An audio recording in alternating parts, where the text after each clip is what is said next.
Thank you, Dr. Adams. On behalf of my co-authors, I'd like to present our experience from Northwestern on asymptomatic degenerative mitral regurgitation repair, validating the guidelines for early intervention.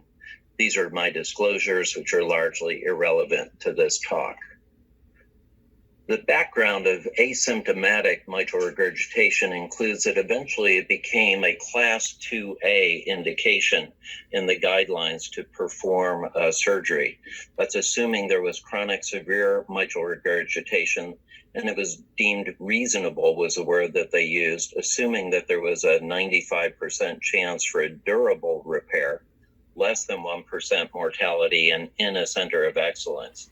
Level of evidence for that was B. In addition, they stated that if there's progression of the LV size or decrease in LV ejection fraction, even though it hadn't reached the levels of a class 1 indication for surgery, that was also 2A indication and a level of evidence C.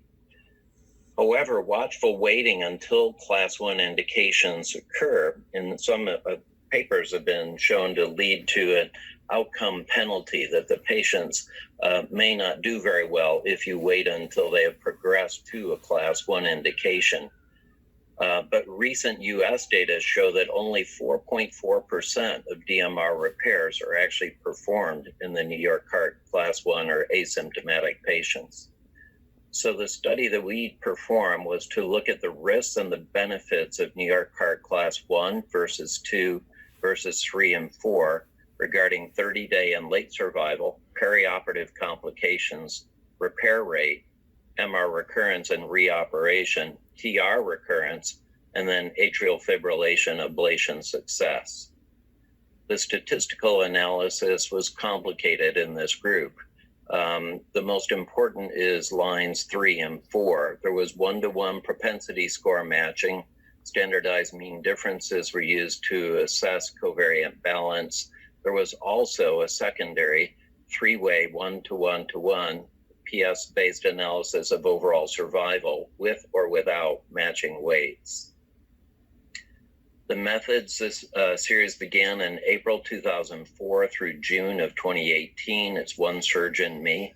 1,071 patients with isolated DMR, not a mixed etiology, and none that had had prior mitral valve surgery. Overall, of that group, 1,044 were repaired for a repair rate of 97.5. In the group of 1,071 patients, 487 were New York Heart class 1, that's 45.5%. The repair rate for class 1 was 99%, class 2, 98%, 3 to 4 was lower at 92%, and that difference was significant. The data that we'll be presenting after this is on the 1,044 repair patients. There was a big difference over time in how often that we were doing operations for the class 1 patients. On the far left is the US recent experience at 4.4% for perspective. We started higher than that at 16%, but it has grown and has become a significant proportion, and the majority really of our mitral valve repairs now are for asymptomatic patients.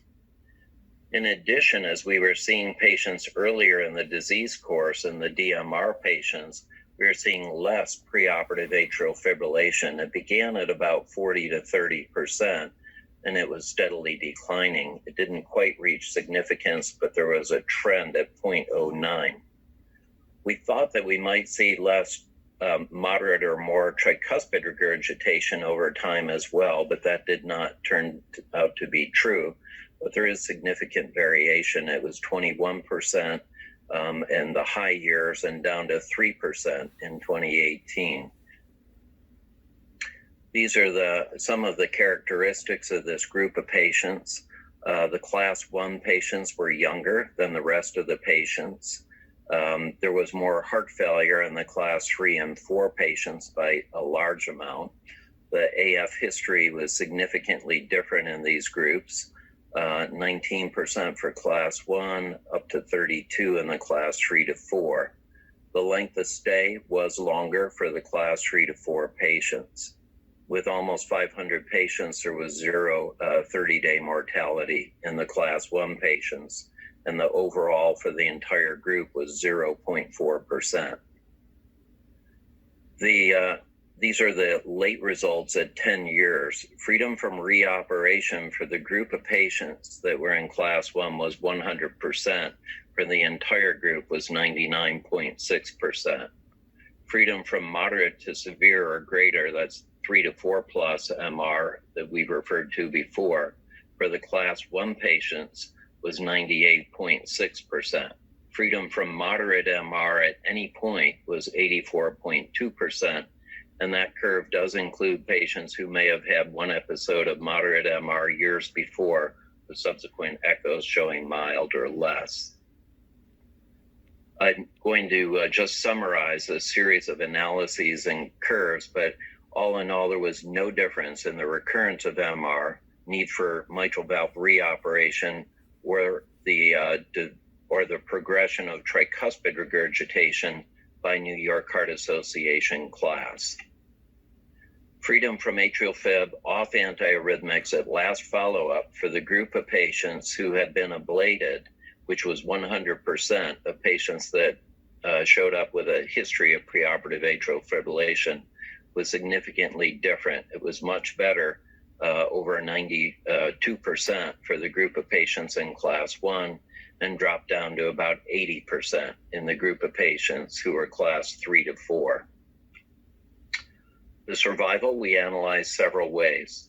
This is the unweighted analysis, looking at the survival curves, showing a significant difference with worse survival for patients with class 3 to 4. However, when we did a weighted analysis using propensity matching and 1-to-1-to-1 matching, the p-value was not significant at 0.4.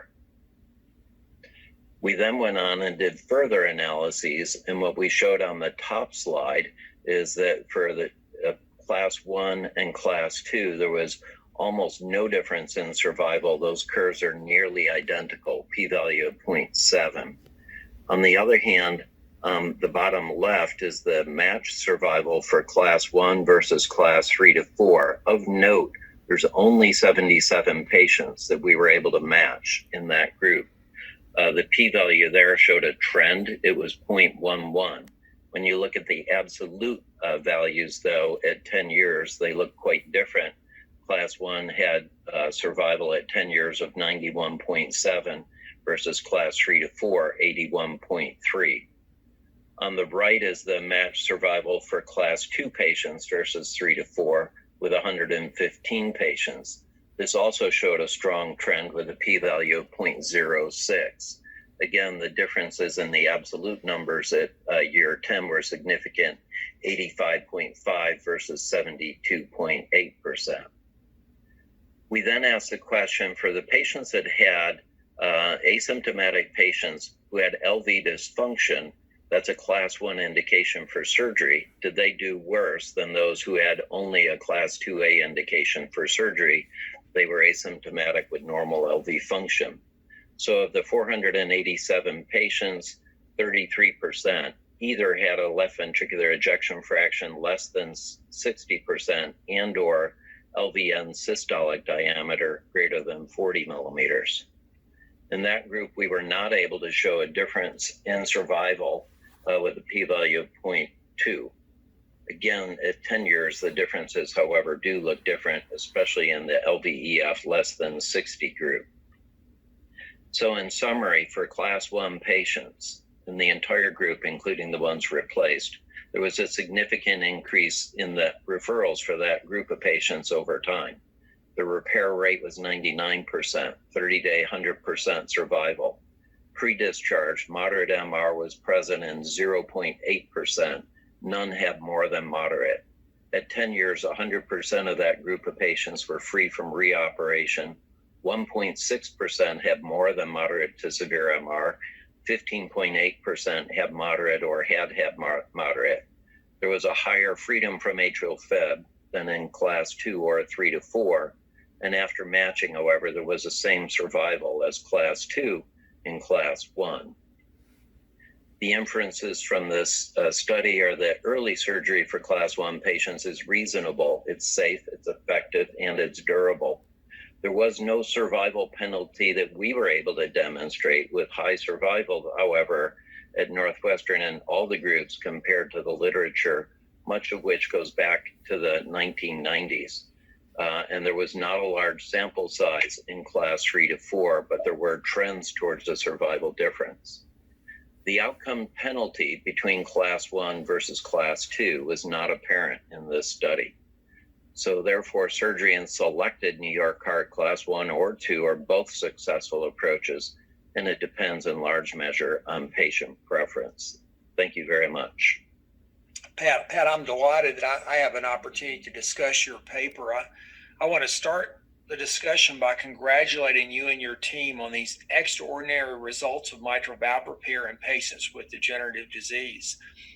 These results are among the best ever reported and will influence future guidelines and help define what is possible in the contemporary era of surgical valve reconstruction.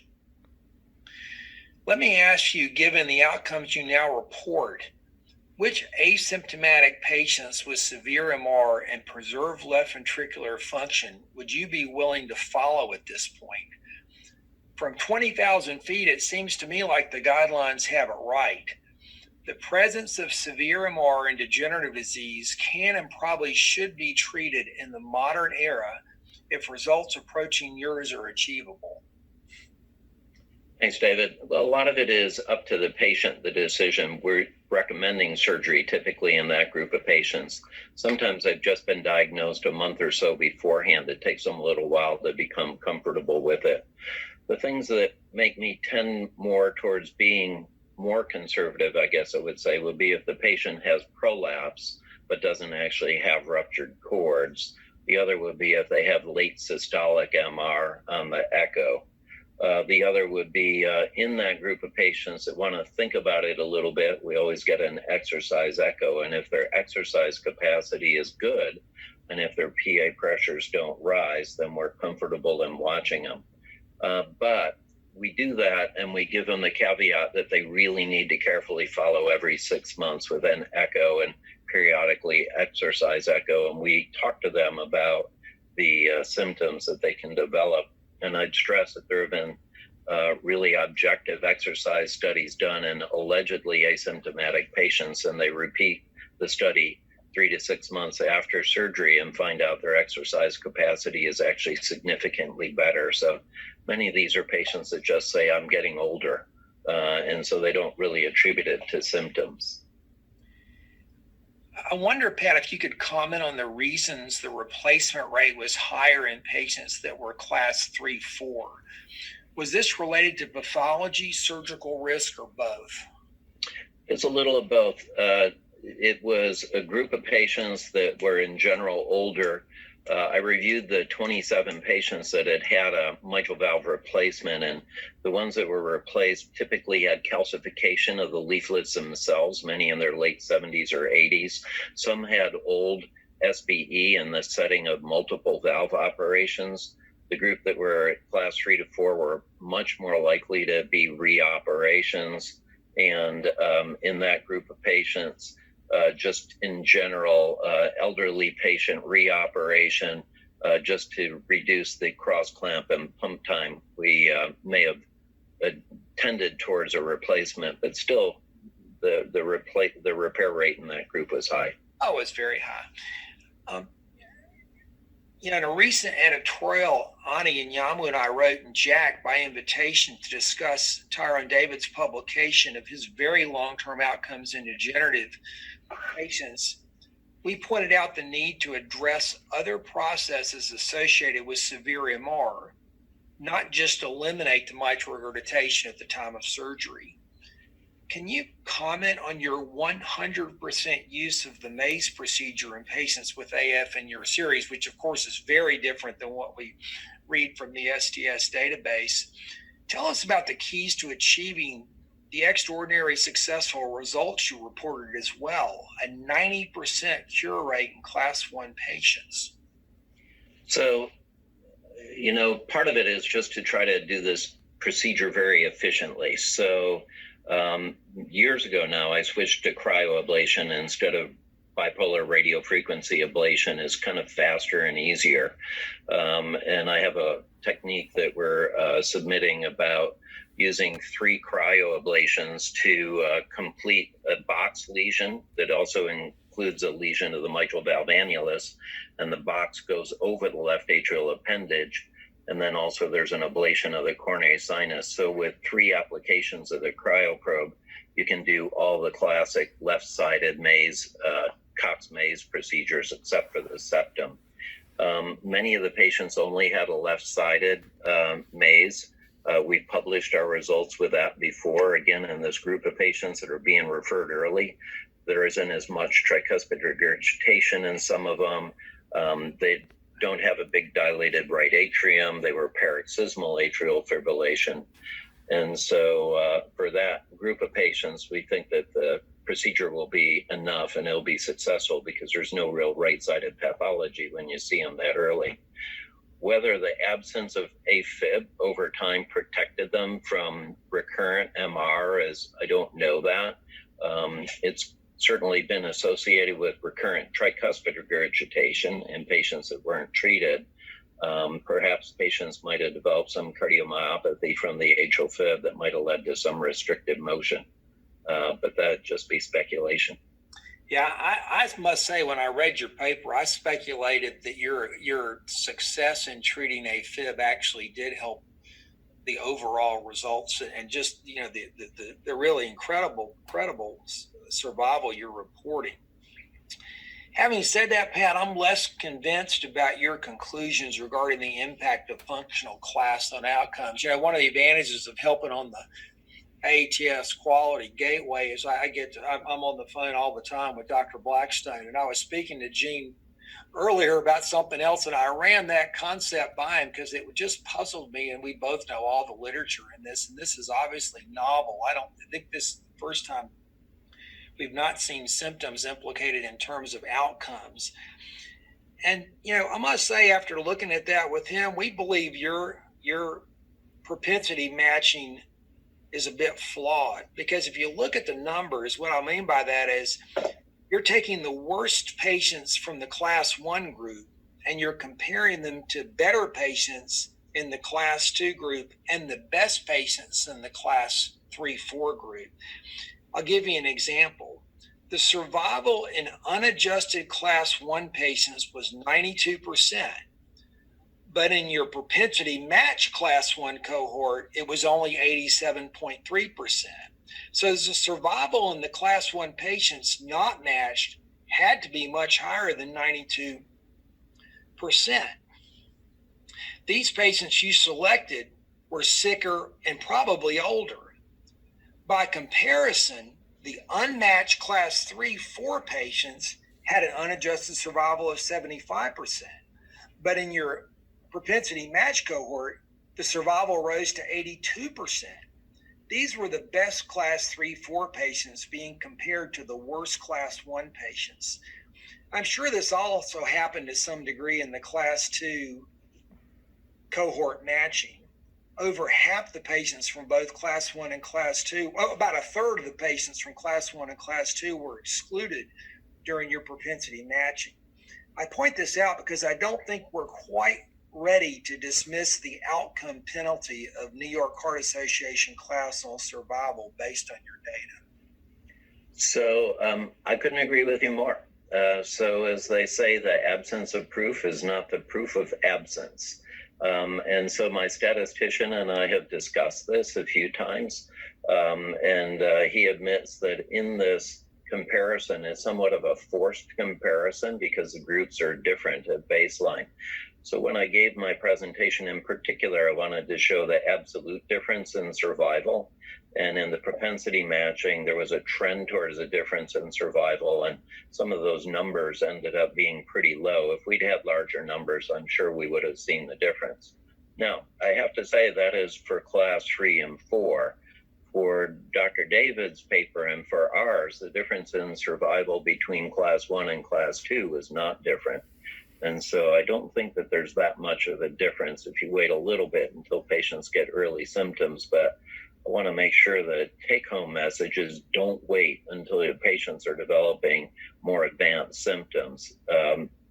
Get to them early, either asymptomatic or very early class 2 type symptoms. Yeah, Pat, I think you're right. We don't know the duration of symptoms either. Some class 1 patients, like you say, think they're asymptomatic. They are. Some class 2 patients have been symptomatic for a month and called you, and that probably doesn't have a very big impact on the outcome. I do, and I'll just reiterate, and I think one of the important things from your message is it's not like 30 years ago. There are differences in class 1, class 2, and class 3 patients today. And I think that there'll be good ones in all. So I don't think we have to have necessarily a negative, sort of outlook for every patient that's class 3 or every patient that's class 2 versus class 1. Certainly there'll be risk factors, but I think we both agree that one thing we're learning is, and when you and I talked earlier about this, probably some of the advances in medical therapy is one of the reasons why. I agree. Marie Serrano wrote that really compelling paper about the outcome penalty based on the Mayo Clinic experience between 1990 and 2000. Now, during that decade, beta blockers were introduced for patients with heart failure. ACE inhibitors were biventricular pacing. So, these were not cardiomyopathy patients. The ejection fraction difference between class 1 and class 3 to 4 in our group was only 3% statistically, but clinically not very different. But looking at results from 1990 today, it's a whole new world. So, but I do think that there would be a difference the more advanced you get. It's probably not as dramatic as it was when they were looking at that study. Yeah, Pat, let me ask you one last question or make one more comment. I really commiserate how hard it is to get long-term echo follow-up. And your report, your paper talks about 85% success in getting long-term echo, which is certainly laudable, but it still leaves some questions in terms of long-term freedom for moderate to severe MR or severe MR. Having said that, the results are impressive. Can you comment if you have done a longitudinal analysis in terms of echo results?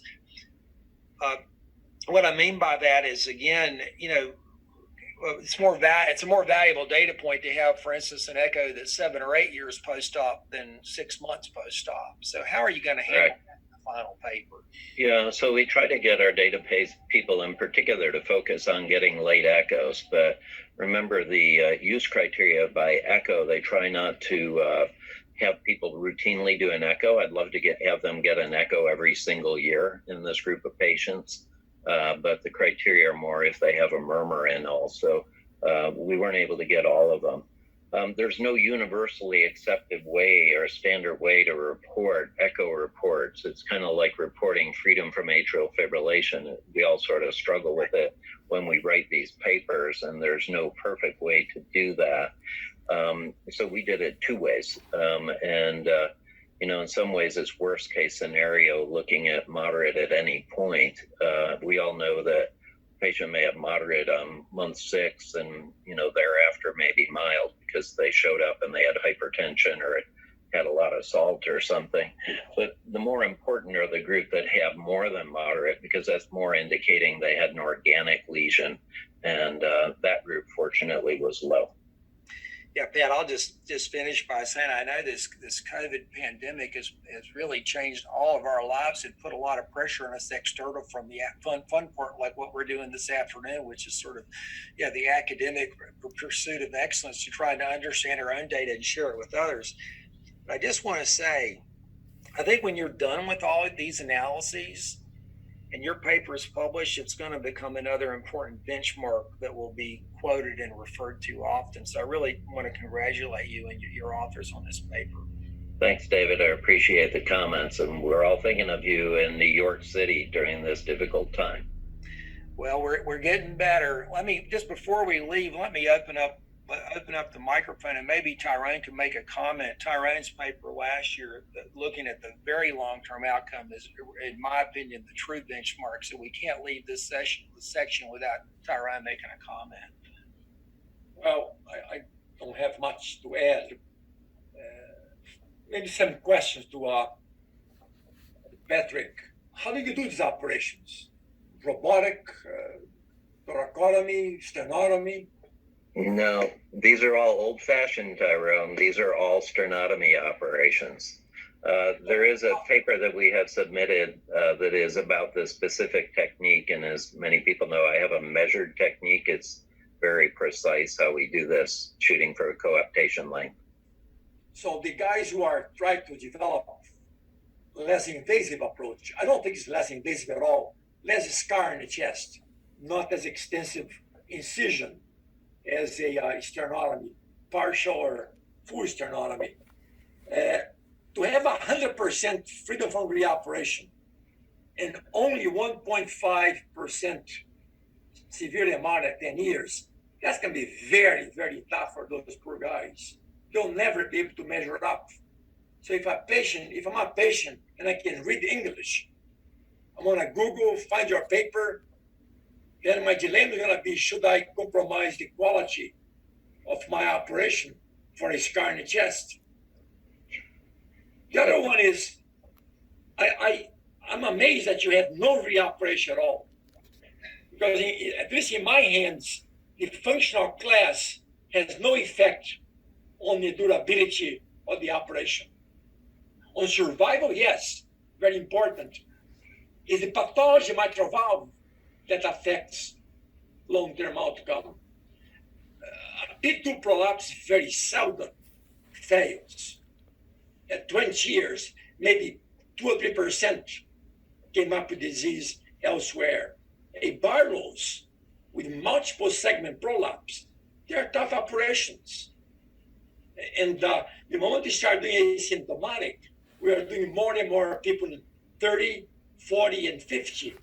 They usually do not have P2 prolapse. They have Barlow's. They have more advanced myxomas degeneration. And the repair is much more complicated. And unfortunately, with many more failures. Not zero at 10 years. Yeah, it was about 40% had bileaflet disease or anterior leaflet disease. So there were still a lot of posterior leaflet disease only. I think it was just chance, honestly. I agree with you. I think it's progression of the pathology, not what the patient's symptoms were 10 years earlier. And so I think inherently, if I look at my results in 20 years, like you were, then I think that you'll probably see that come out more. But we didn't see it in 10 years. But I agree. I think that the more advanced pathology that you're going to be more likely to develop a re-op, and it just didn't happen. Now, it's also possible that with the early referrals, the pathology hasn't advanced as much. And so it's at least been enough. It does take longer. Yeah, I think one of the observations I've made is that the handful of patients that did like postpone for years, that had ruptured cords, a flail leaflet, puts a lot of tension on the remaining cords. And when they eventually come to surgery, it's usually a much more advanced disease and it needs a more complex repair. So when you do see them early, and if they go ahead in the first 6 months or so, I think that the results are probably it's a little bit more simple repair, and it's more durable apparently. But I think it was just chance. I think that we could have easily had 1 or 2 in that 500 patients. Well, congratulations. These are quite spectacular results. Thank you. David, can I ask a question along this line? So, Pat, congratulations again on the outstanding results. I'm sort of interested in the topic going in the other direction. You know, you're comparing class 1 to class 2 and then to 3. But if your results are that great in class 1 patients, and in your conclusion you can show that that it's safe, it's effective, it's durable, at what point do we start moving the other direction in the timeline of the disease? You mentioned just briefly in your answer to Tyrone the earlier presentation or referral of disease, but At what point do we start considering operating on class 1 asymptomatic patients who have, say, 3+ MR, or 2 to 3+ with a clear-cut structural lesion that will progress over time if your results are as good as yours? Yeah. So if they have greater than moderate, then we will tend to think about operating on that group. We don't feel that we need to push as hard in that group. It also depends. Most patients, when you talk to them, 95% are compliant, and they'll come back in 6 months in that group of patients. So I don't worry too much about missing an opportunity with that group of patients. I don't know anyone that has good data with moderate. We have a handful of patients that have moderate, but it's typically that we're there to do an aortic valve or bypass, and they happen to have moderate MR, and therefore, while we're in the neighborhood, we fix it. But it's not the same. By the way, Tyrone, your comment about it being a benchmark for less invasive, it's more important really that it's a benchmark for transcatheter procedures to do this because they're facing an extremely high bar if they're trying to repair or replace the valve transcatheter. Can I ask a question? It kind of follows up on what you were just saying. Great talk. How do we educate or get this message out? Because I am surprised how many patients I see in my mitral clinic that have had symptoms for a while, but finally when it really progresses is when the referring cardiologist sends them in. So they're sitting there in class 2. And I was wondering, when I looked at your timeline, it looks like in 2018, your volume dropped off a little bit. And it seemed, it was a steady increase. And then in 2018, it dropped off. Is that reflective that still there's such uncertainty from cardiologists to when to refer? And how do we actually get this message out there? Because I think we're potentially missing a huge volume of patients. Well, the national data would certainly indicate, Matt, that it's not caught on and that it doesn't happen very, very often. I happen to work in rarefied air, and that Bob Bono is here and Jim Thomas, and they wrote the guidelines. And so they both certainly believe in it. And this region is actually pretty well educated about that. And therefore, I'm used to seeing a lot of very early referrals like that. But I agree with you. I think that, we just have to have more and more publications coming out indicating that it's not just safe for 30 days, but there's great long-term results. And so that's really the point of this. Yeah, my fear is, like you said, in the transcatheter space, there's such a push to it. I'm worried that they're going to accept a much lower bar as a trade-off for a less invasive approach. Well, let's hope not. I think any transcatheter technique that potentially decreases your chances for a repair that damages the valve is really contraindicated in a lot of these young patients in particular. So guys, we're going to stop there. Thank you very much for that.